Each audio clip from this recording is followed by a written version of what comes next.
Ada tiga bangsa besar yang mempengaruhi perubahan budaya, bahasa, dan rupa orang Nusantara, yang sebelumnya seperti ini menjadi yang seperti saya sekarang ini.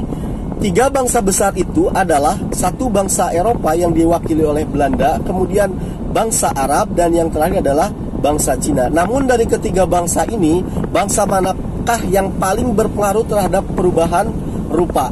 Kita mulai dari Eropa yang diwakili oleh Belanda. Ini sangat kecil kemungkinannya mempengaruhi perubahan rupa orang Nusantara. Kenapa? Yang pertama, orang Belanda datang ke Indonesia itu tahun 1912.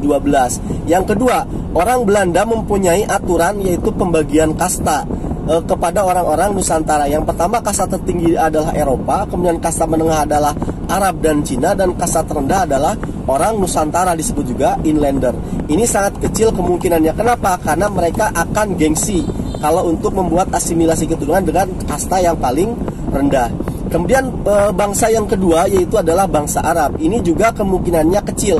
Kenapa? Tapi agak lebih besar dari Eropa ya.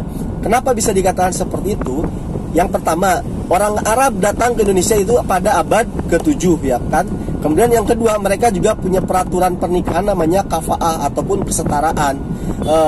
Kemudian di Arab juga kenapa tidak dianjurkan sekali untuk tidak menikah dengan orang pribumi, dikarenakan mereka untuk menjaga marga mereka, apalagi marga yang sampai keturunannya itu nasabnya sampai ke Rasulullah. Ini juga kemungkinannya sangat kecil untuk terjadi perubahan rupa. Nah, yang ketiga inilah yang paling besar kemungkinannya perubahan rupa itu dari bangsa China. Yang pertama, Cina datang lebih awal, yaitu pada abad ke-5. Meskipun di mereka ada anjuran untuk mempertahankan marga, tapi itu tidak se-ekstrim yang dilakukan oleh Arab, karena ini berkaitan dengan agama, yaitu keturunan Nabi dan lain sebagainya. Sedangkan China itu tidak ada.